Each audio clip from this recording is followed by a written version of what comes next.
말은 모든 것에 대한 마지막이 되는 것입니다. 다시 말하면 인류의 창조로부터 인류 모든 역사가 마감 짓는 순간이 종말이라는 겁니다. 그렇다면은 창조의 비밀이 밝혀져야만 인류의 종말이 마감을 지을 수가 있을 것입니다. 창조의 비밀이라고 하는 것은 성경에서 말하고 있는 이 창세기 기록, 이것이 역사적으로 검증이 돼야 된다는 겁니다.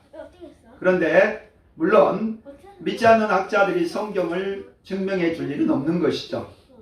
그렇지만 에덴 동산이나 아담의 후손들이나 또 최근 역사와 가장 밀접하게 있는 이 노아의 방주 사건 정도는 역사적으로 규명이 돼야만 된다라는 것이죠. 그런데 이것을 과학적으로 증명하는 사람도 있지만 아직 정설적으로 받아들여 있지는 않습니다. 근데 지난 2008년 과학 잡지 네이처지에 이런 발표가 있었습니다. 인류는 한 여성으로부터 시작되었다라고 하는 DNA를 통한 역추적했었던 결과입니다. 또한 남자에게는 Y염석체라고 하는 게 있는데 그게 유전이 되었는데 그것 또한 한 남성으로부터 계속 유전되었다라고 하는 그러한 보고였습니다. 그리고 그것이 역추적을 한 결과 인류는 단일 기원설이다 라고 주장을 했습니다. 이 지도를 보시면 아프리카 중부예로부터 출발을 해서 거기 한 남자와 여자가 있어 가지고 그 인류의 종족으로부터 전 세계에 이렇게 흩어져 나갔다 그렇게 주장을 했어요. 물론 그들은 예수를 믿는 또 성경을 믿는 사람들은 아니에요. 그러나 그들이 과학적으로 검증한 것 중에 하나는 인류가 다른 여러 군데에서 출발한 종족이 아니라 한 종족으로부터 출발했다라고 하는 걸 과학적으로 규명을 했다라는 거예요. 그것은 노아의 방주에서 나왔었던 노아와 그의 세 쌍의 자녀들이 황인종, 백인종, 흑인종으로 나누어졌다라고 이 성경학자들이 말하는 것과 일맥상통하는 그런 대목이에요. 노아의 유전자 속에서는 그 유전자의 배열들이 이 세 아들로 나누어지고 그것이 인종으로까지 퍼질 수 있는 그러한 이 함축적인 유전자가 있다라고 그렇게 보고를 하는 학자도 있습니다. 어쨌든 인간은 온숭에서 온 것이 아니라는 거예요. 단일 종족의 조상으로부터 온 것이고 그게 흩어져서 전 세계에 이렇게 흩어졌다라고 하는 것입니다. 그런 점에서 성경이 말하고 있는 노아의 방주 이후로 전 세계로 흩어졌다라고 하는 성경의 근거가 훨씬 과학적이고 또 사실에 가깝다라고 하는 것입니다. 그런데 최근에 이 종말론의 분위기에 편성해서 이 이단들이 득세를 하죠. 신천지 같은 이단들은 우리 집단에 들어와라. 근데 신천지가 대표적으로 알려져 있습니다만은 신천지만 있는 게 아니라 뭐 하나님의 교회라든가 또 우리 주변에 뭐 여러 전통적인 이단뿐만 아니라 최근에 생긴 이단들이 엄청 많습니다. 근데 이단들의 특징은 한 가지, 우리 집단에 들어와야만 구원이 있다라고 주장을 합니다. 그런데 그런 이단들은 아님에도 이단들하고 유사한 정통 기독교 안에 속하면서도 이단적인 그런 주장을 하는 그룹들이 있어요. 특별히 그들의 특징들은 공포심을 불러일으켜요. 종말이 왔으니까 곧 마지막 시대가 오니까 우리 집단에 들어와라 그렇게 말하는 그룹들이에요. 얼마 전에 상주에서 문제가 됐었던 이 BTS라고 하는 인토코, 이건 뭐 이단이 아닙니다. 그럼에도 불구하고 그들의 주장은 종말을 주장해요. 그리고 젊은 사람들이 이끌어들여서 아니 곧 종말이 오는데 종말이 오면은 끝난다는 거잖아요. 그럼 무슨 일해가지고 돈 벌고 일하고 자식 낳고 무슨 소용이 있냐. 종말이 오는데.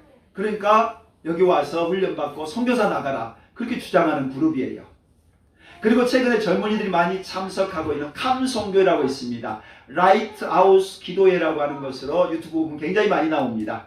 데이비드 차 선교사라고 하는 분인데 그분이 마지막 성도 마지막 시대라고 하는 글을 몇 년 전에 썼습니다.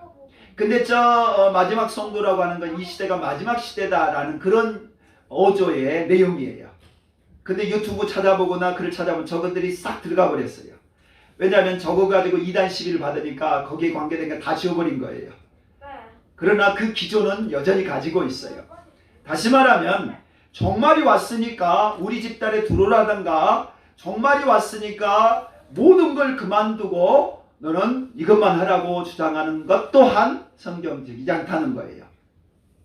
반대로 뭐 종말이 와, 인류의 과학은 계속 발전할 것이고 무한대로 발전할 것인데 종말은 없어, 그렇고 생각하는 것 또한 불신앙입니다.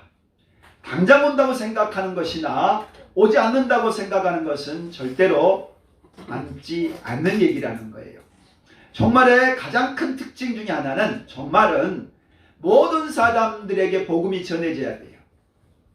전해진다라고 하는 것은 그냥 교회가 한두 교회 세워진다는 뜻이 아니라 모든 사람들이 복음을 들을 수 있는 기회가 가야 된다는 거예요. 북한 땅에도 복음이 전해졌는 얘기예요. 그래서 그들이 안 믿더라도, 안 믿는 것은 본인의 책임이에요. 그래서 심판을 받더라도 할 말이 있는 거죠. 하지만 전해지지 않아서 듣지를 못한다면 그들을 심판할 수는 없는 거예요. 그런 점에서 우리 가족도, 우리 주변에 있는 사람들도 복음을 전해야 돼요. 그럼 복음이 뭔지 알아야 전하죠. 복음이 뭐예요? 교회 나오라는 게 복음이에요? 오늘날 교회가 그렇게 문제가 많은데 교회 나오라는 게 복음입니까? 복음을 알고 복음을 전해줘야만 되잖아요. 그래야지 인류의 끝이 온다라는 거예요. 자, 오늘 우리 예수님의 공생의 사역을 살펴봅니다. 예수님이 이 땅에 계실 때 지상 사역 중에서 가장 열정적으로 하셨고 심혈을 기울였던 게 바로 제자를 세우는 일이었어요.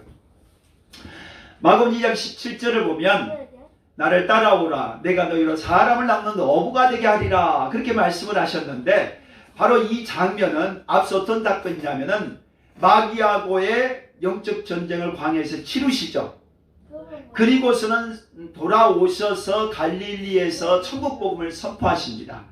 그리고서 하신 일이 바로 제자를 부르신 일이었습니다.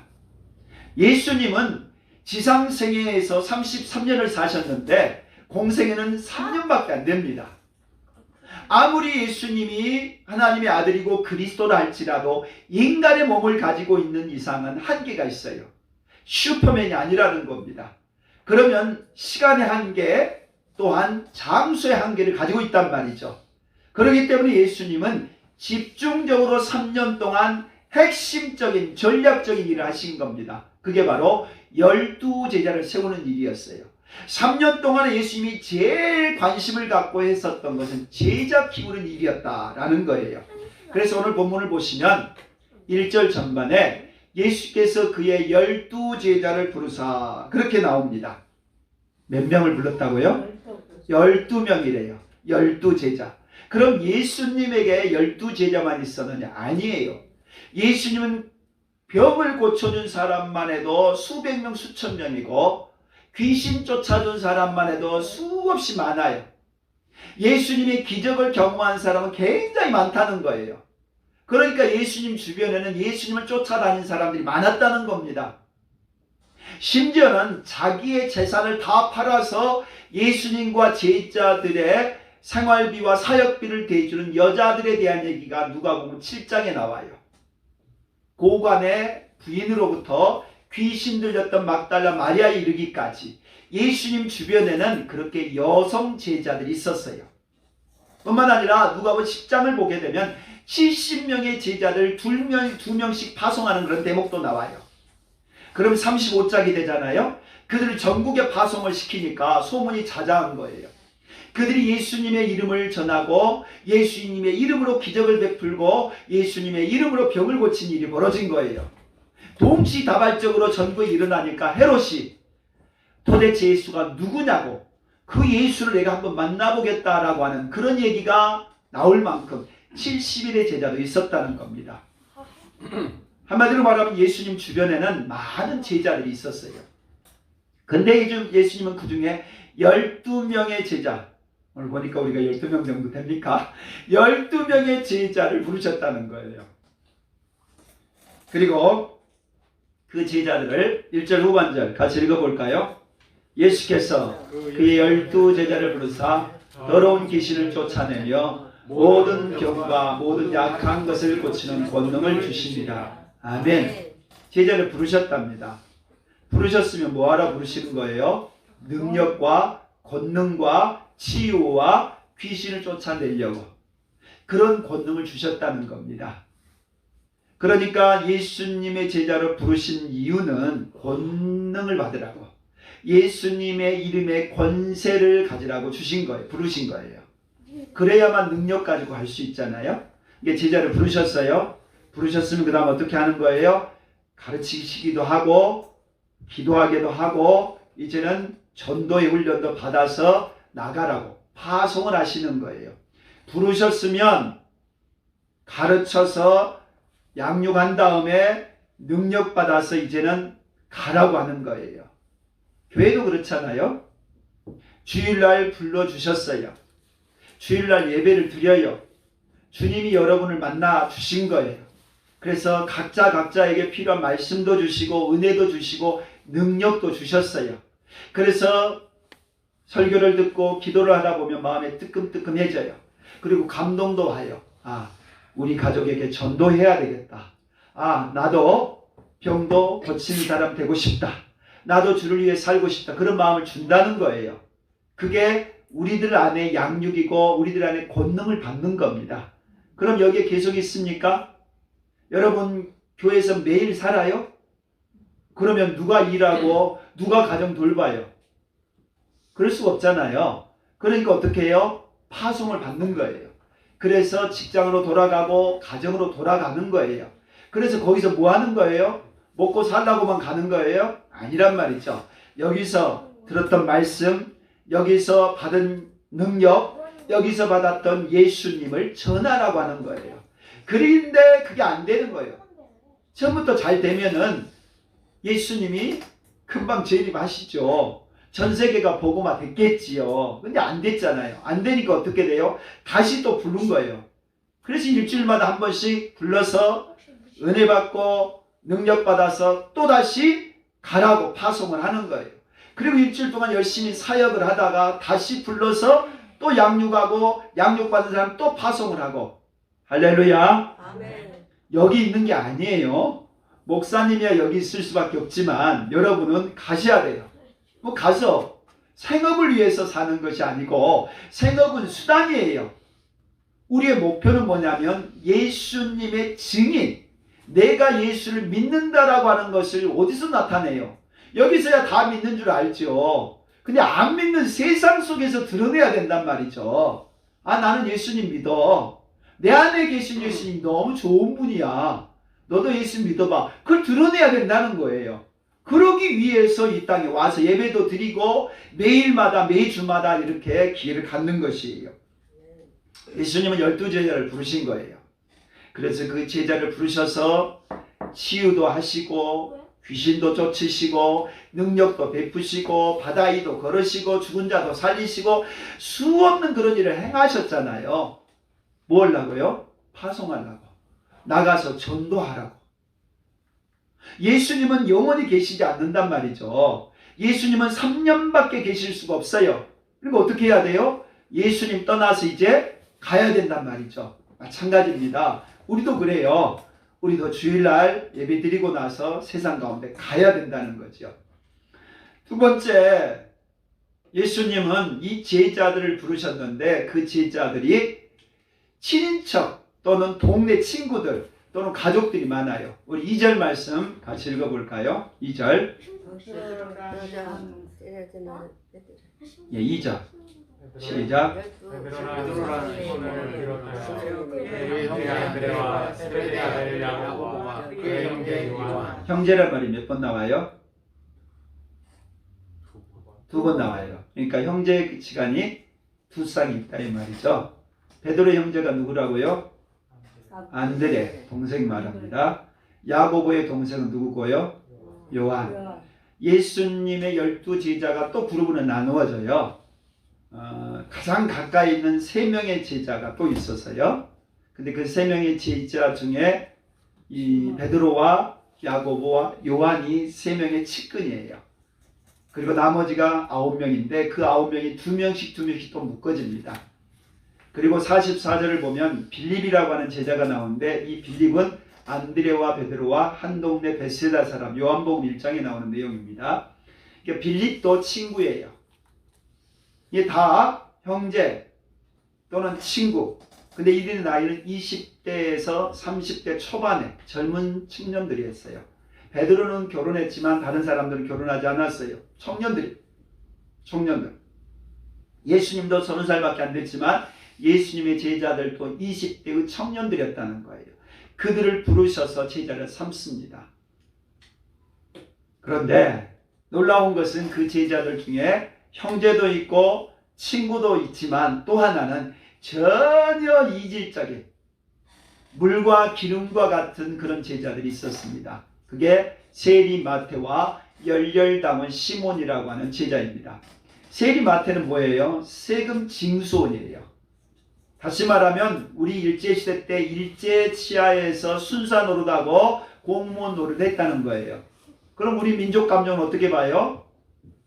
민족 반역자라고 보는 거죠. 바로 세리 마태가 그와 같은 로마의 앞잡이 노릇을 하는 세금 징수원이었다는 거예요. 그러니까 그런 어떤 앞잡이 민족 반역자들을 테러하는 테러리스트가 바로 열렬당원 시몬이었어요. 이 칼을 가지고 다니면서 이완용 같은 그런 민족 반역자를 죽이는 그런 사람이 시몬이라고 하는 열렬당원이라는 거예요. 그러니까 정반대적인 두 부류가 있어요. 하나는 로마의 앞잡이 노릇을 하는 사람이 있는가 하면은 또 하나는 그 사람을 죽이는 테러 분자가 있다는 거예요. 뿐만 아닙니다. 도마라고 하는 제자는 굉장히 의심이 많은 사람이었어요. 또 야고보의 두 아들 야고보와 요한은 욕심장이었어요. 시기 질투가 너무 많아서 한 자리 하면 자기들에게만 그 자리를 주라고 그 어머니가 와서 청탁을 할 만큼 각자 개성이 뚜렷했고 이질적인 그런 집단이었다는 거예요. 12명이 너무 달랐어요. 그리고 그들 중에 하나인 가룟 유다는 지방도 달랐어요. 그러니까 여러 가지 모양으로 하나 되기가 너무 어려웠던 제자들, 그들이 바로 12명의 제자였다라는 얘기입니다. 근데 예수님은 이 12를 5절 같이 읽어볼까요? 예수께서 이 12를 보내시며 명하여 이르시되 몇 명을요? 12명을. 근데 다른 복음서에 보면 둘씩 짝지었대요. 12명을 보냄에 있어서 2명씩 짝지어 보내요. 2명씩 보낸 이유가 뭘까요? 첫째는 두세 사람이 내 입으로 모이면 내가 함께 하겠다고 그랬어요. 2명, 3명이 예수님과 함께 예수의 이름으로 모이면 예수님이 동행하시겠다라는 그 말씀 때문에 2명이라는 뜻도 되고요. 또한 2명은 서로 약점을 보완해 줄 수 있어요. 1명은 100의 힘이지만 2명은 500, 1000의 힘도 나와요. 200의 힘이 아닙니다. 그래서 항상 2명이 중요해요. 교회 안에도 2명, 이게 묶여지는 게 필요합니다. 그래서 2명씩을 파송하는데 그 2명들을 통해서 무엇을 깨닫는 거예요? 서로 보완하고 서로 연합하지 않으면 살 수 없다는 걸 깨달아요. 사람의 성격과 사람의 기질과 사람의 이 속에 있는 것이 언제 제일 잘 드러납니까? 여행에 보면 제일 잘 드러나요. 평소에는 몰라요. 평소에는 다 페이스메이커, 얼굴에 웃음 띄고 또한 겉으로는 막 사방사방하고 좋게 보여요. 그런데 언제 이 성깔이 드러나느냐? 힘들고 어려운 성깔 다 드러나요. 근데 그걸 어떻게 알 수 있느냐? 여행해 보면 알아요. 물론 부부끼리 살면은 성깔 다 드러나지만 우리가 모두 부부는 될 수 없잖아요. 가족은 될 수 없잖아요. 성도들이 함께 여행을 해보면은 평소에 드러나지 않는 모든 게 다 드러난다는 거예요. 그러니까 이 2명씩 짝져서 보내는 제자를 통해서 그걸 깨닫게 한 거예요. 자기의 부족함과 또 상대방의 부족함을 채워줘야 될 자를 내가 돼야 된다는 걸 깨닫다는 거예요. 요한복음 17장 11절 같이 읽어보겠습니다. 아버지여 내게 주신 아버지의 이름으로 그들을 보존하사 우리와 같이 그들도 하나가 되게 하옵소서. 아멘. 하나가 되게 하옵소서. 이게 예수님의 분부입니다. 예수님이 이 땅에 제자들에게 남겨두신 두 가지의 명령. 하나는 가서 전도하라, 제자 삼으라. 이게 첫 번째 명령이에요. 그러니까 세상 밖에 나가서는 제자 삼고 전도하고 복음 전하고 예수님 전하는, 이게 첫 번째 사명이에요. 예수님이 이 땅에 남겨두신 건 두 가지밖에 없어요. 하나는 밖에 나가서는 예수님의 증인으로 살라는 거예요. 내가 예수 믿었으니 그 예수 믿는 걸 드러내고 증거하라. 이것이 첫 번째 사명이라고 한다면, 두 번째는 뭐냐? 우리들 안에서, 예수님 믿는 우리들 안에서는 서로 사랑하라 이거였어요. 서로 하나 되라, 한 몸 되라. 그래서 교회는 누구든지 환영해야 되는 것이에요. 교회는요, 공산당이 오든지 그 어떤 자가 온다 하더라도 환영해 줘야 돼요. 심지어 동성애자가 와도 환영해 줘야 돼요. 동성애라는 죄 자체는 경계해야 되고 그것에 대해서는 회개할 것이지만 동성애자에 대해서는 환영을 해줘야 돼요. 그 누구도 예수님 앞에 왔는데 너는 나오지 마, 그렇게 말하면 안 된다는 거예요.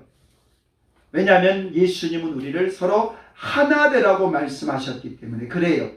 그래서 교회를 지체라고 그렇게 말씀하죠. 우리 교회는 서로 한 몸이라 그렇게 말씀을 하는 거예요. 몸이 너는 필요 없어, 그렇게 하면은 장애인 되는 거 아니겠어요? 그거 참고하면 죽는 거예요. 그러니까 어떤 사람이든지 환영해 줘야 돼요. 좀 이따 말씀드려야 되겠지만 우리가 너무 전도를 그동안 안 했는데 이제 전도를 하기를 원해요. 근데 전도하려면 먼저 우리들 안에 준비가 돼야 돼요. 우리들 안에 서로 사랑하지도 않고 환영하지도 않고 준비도 안 됐는데 막상 새로운 사람이 오게 되면 가버리죠. 내가 뭐하러 와 이런데 그런 생각하지 않겠어요? 그러니까 나부터가, 우리부터가 달라져야 돼요. 우리 가정만, 내 아는 사람만이 아니라 새로 오신 분들을 환영해주고 가족으로 받아줘야 된다는 거예요. 서로 사랑하는 게 필요하다는 거예요. 심판대 앞에 섰을 때 심판하는 기준이 있을 거 아니에요. 그러면 심판의 잣대라고 그러죠. 심판의 척도가 있을 거예요. 그게 뭘 것 같아요? 우리가 제대로 신앙생활을 했는가 안 했는가를 뭘로 자를 재냐 이거예요. 그게 대표적인 것이 물론 성경이죠. 성경 전부겠지만 이 성경이 너무나 많잖아요. 대표적으로 십계명입니다. 십계명을 통하지고 우리의 죄를 측정을 해요. 근데 그 구약이잖아요. 신약은 산상수훈입니다. 산상수훈은 십계명을 더 풀이해 주는 거예요. 특히 마음에 있어서까지 풀어줬어요. 그래서 행위로서 죄 짓지 않는 것만이 아니라 마음으로도 죄 지면 안 된다는 게 십계명의 이 산상수훈의 가르침이에요. 근데 이 산상수훈을 보시면 알지만 여러 가지 있는데 그 중에서 제일 우리 마음속에 부담스럽고 우리가 걸리적거리는 게 있어요. 그게 바로 형제를 사랑하는 것이고 형제를 사랑하는 것 중에 용서하는 문제예요. 그래서 형제를 용서하라는 얘기를 이 산상수훈에 여러 차례 강조를 합니다. 원수를 위해서 기도하라든가 원수를 축복하고 사랑하라든가 또는 형제를 용서하라고 하는 얘기가 많이 나와요. 그래서 우리 교회에 서로 사랑하고 용서하라고. 아니 이미 2명만 3명만 부르면 시기 질투라고 싸워요. 그거 남 얘기를 해요. 그리고 그것이 고쳐지질 않는 거예요. 그래서 얼마나 우리 교회 저기는 저 뒤에다 붙여놨어요. 여기서 화해하지 않고 여기서 용서하지 않고 여기서 사랑하지 않으면 둘 다 천국 못 간다. 둘 다 못 갑니다. 둘 중에 하나 가든지 둘 다 못 가든지, 그렇지 둘 다 가는 법은 없어요. 왜냐? 용서하지 않고 사랑하지 않고 화해하지 않았다는 건 죄가 있다는 건데 보다 양심적이고 보다 겸손하고 보다 성령께 민감한 사람 회개해서 천국 가겠죠. 그런데 용서하지 못하고 살았어요. 그리고 죽었어요. 근데 그 죄 가지고 어떻게 천국 가냐고요. 천국은 죄가 없는 것인데. 그렇기 때문에 우리 교회의 첫 번째 생활 신조 첫 번째예요. 여기서 화해하지 않으면은 천국에 둘 다는 못 간다. 둘 다 가려면은 용서하셔야 돼요. 예수님은 제자를 향해서 서로 사랑하고 서로 용서하라 그러셨어요. 서로 사랑하시기를 축복합니다. 세 번째입니다. 그럼 제자들을 이제 보내십니다. 이제 보내야 되지 않겠어요? 오라고 했으니까, 능력 받았으니까 보내십니다. 첫 번째는 이스라엘 집에 잃어버린 양에게를 가랍니다. 그동안 예수님은 사마리아 일의 고을에도 갔고 이방인들에게도 갔습니다. 그렇기 때문에 제자들에게 그 길 가지 말고, 사마리아인의 고을로 가지 말고 이방인들한테도 가지 말아라. 그리고 너희들이 갈 것은, 집중해서 갈 것은 이스라엘이다, 유대인들이다. 왜냐하면 그래도 시간이 없으니까. 예수님의 공생애가 3년밖에 안 되고 제자들이 파송한 시간들은 짧잖아요. 짧은 기간이기 때문에 그동안 다 다닐 수 없다. 그러니까 집중해서 꼭 가야 될 곳만 가라 해서 이스라엘 집에 잃어버린 양에게 가라는 겁니다. 가서 뭐 하라는 거예요? 가서 전파하라는 거예요. 뭘요? 천국을요. 따라서 합니다. 천국이 가까이 왔느니라. 이게 제자들이 전한 복음이었어요. 가면서 천국이 가까이 왔어요. 천국이 왔어요. 천국을 믿으세요. 그렇게 전했다는 겁니다. 그럼 사람들이 천국이 뭔데? 아니 천국은 하늘에 있는 거 아니야? 천국이 뭐야? 여기 와보세요.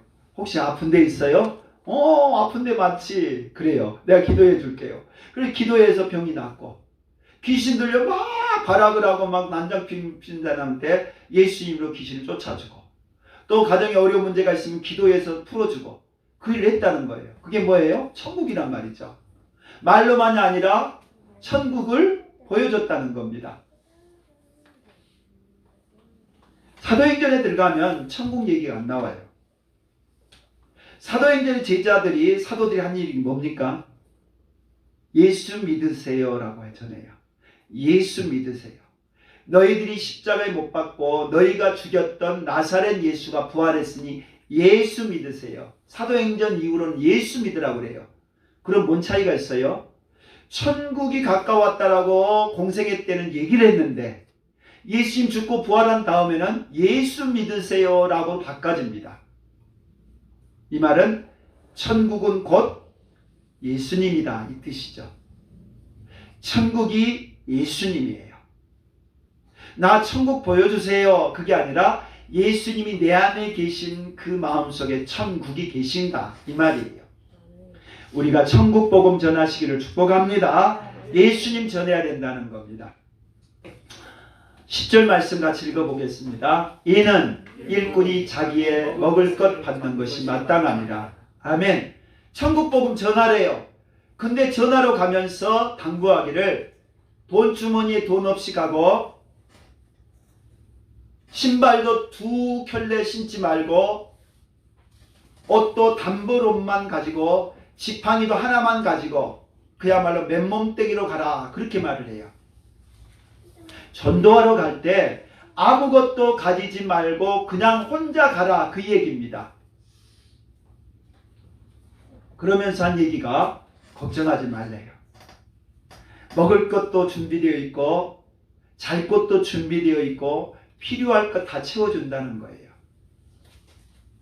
근데 이것을 경험해 본 사람만이 알겠잖아요. 경험을 안 해보면 몰라요. 우리 성민 형제가 거지 전도로 갔다 왔어요. 물론 얘들이 어렸을 때 믿음의 이 행진을 해본 적도 있었고 저도 해본 적이 있었는데 우리 아이들 데리고 갔으면 좋겠어요. 아무것도 안 갖고 가는 거예요.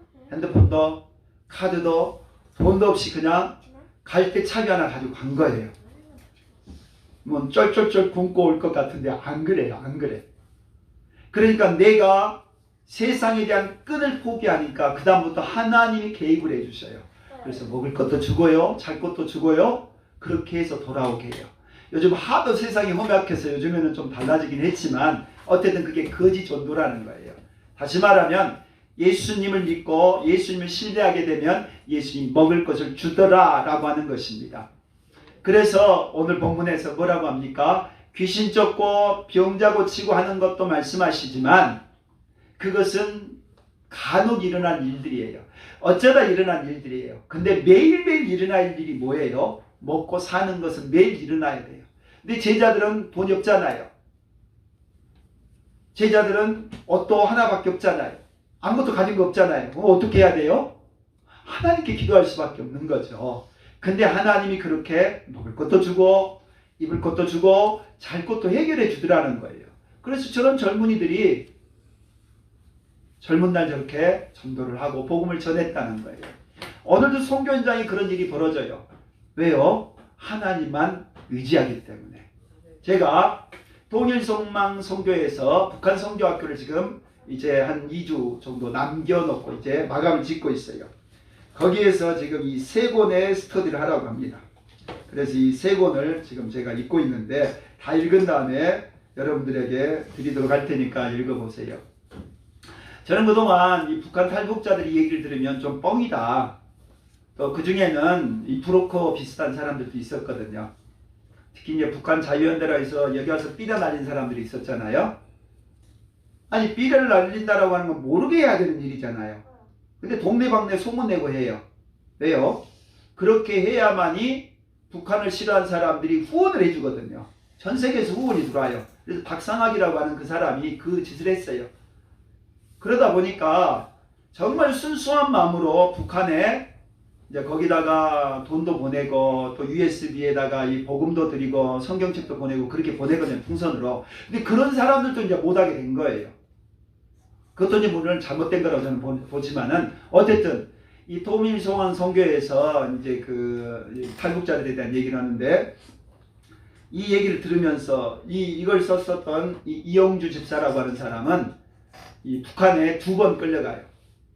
이게 2번 탈북을 했다가 2번 다시 잡혀 들어갑니다. 근데 또 나와요. 그래서 3번째 탈북을 해가지고 결국 한국 땅에 오신 분인데 이제 이 내용을 읽으면서 내가 너무 몰랐구나라고 하는 것도 하고 또 그들의 얘기가 일부는 좀 과장된 게 있지만은 그보다도 훨씬 더 리얼한 그런 내용을 본받게 되었는데요. 근데 이들이 그 예재원이라고 해서 이 동아일소망 선교에서 예수제자 훈련이라는 운영을 합니다. 우리도 지난 작년에 거기다 후원을 했습니다. 3군데 후원한 것 중에 한 곳이 이 통일소망 선교회입니다. 어쨌든 이제 그 예재원일에 3개월 동안 들어온답니다. 왜냐하면 저기 나오스라든가 캄보디아 같은데 이제 그들이 오거든요. 그럼 거기서 한 3개월 정도 있다가 이제 모든 절차가 된다면 한국에 들어와서 하나원에 입소하고 하나원에서 이제 훈련받다 나오는 거거든요. 근데 이제 거기서 3개월 동안 있는 동안에 이들이 하나님을 만나는 경우가 굉장히 많다고 그래요. 그리고 탈북하는 과정에서 하나님 만난 경우도 많고. 그러면 그들이 그렇게 하나님 만난 이유가 뭐냐? 절박함 때문에 그래요. 절실함 때문에. 왜냐하면 그들은 신분증이 없잖아요. 그러니까 발각이 되면 다시 북송되고 북송되면 거기에서 최소한 4년, 5년 감옥살이 있어야 되는 거예요. 그러니까 잡혀갔다면 그들은 돈도 날릴 뿐만 아니라 이제는 또다시 감옥을 들어가야 되는 거예요. 그러니까 어떻게 돼요? 너무 간절한 거예요. 그렇게 간절하게 기도를 하니까 공안에 눈을 피하기도 하고 기적 같은 일들을 많이 경험하는 걸 볼 수가 있어요. 오늘도 마찬가지예요. 예수님이 세상 건 다 끊으라고 한 이유가 뭐겠어요? 세상에 카드도 가져가지 말고 지갑도 가지 말고 아무것도 가져가지 말라는 얘기는 뭐겠습니까? 세상 것 의지하지 말고 가라는 거죠. 가면은 하나님이 해결해 주시겠다는 거죠. 말씀 마칩니다. 예수님은 이 땅에 오셔서 제일 역점 두신 사업, 제자를 세우신 일이었어요. 제자를 부르신 다음에 훈련을 시키셨죠. 가르치셨어요. 그리고 여러 가지로 배우게 하셨어요. 그 다음 어떻게 합니까? 제자를 보내십니다. 보냄을 받아서 그들이 또 거기서 전도하게 하시는 거예요. 그래서 양육하고 파송하고 전도하고 치료하는 일을 했다라고 하는 겁니다. 복음 전도가 계속 되어져야 될 곳이 있고 계속 되어진다면 아직은 종말이 아니에요. 그 모든 것이 끝날 때가 종말입니다. 나에게 있어서도 마찬가지예요. 내가 더 이상 복음 전할 일이 없다 그러면 그 사람은 이제 끝나는 것이에요. 그런 점에서 우리가 계속적으로 복음 전하는 자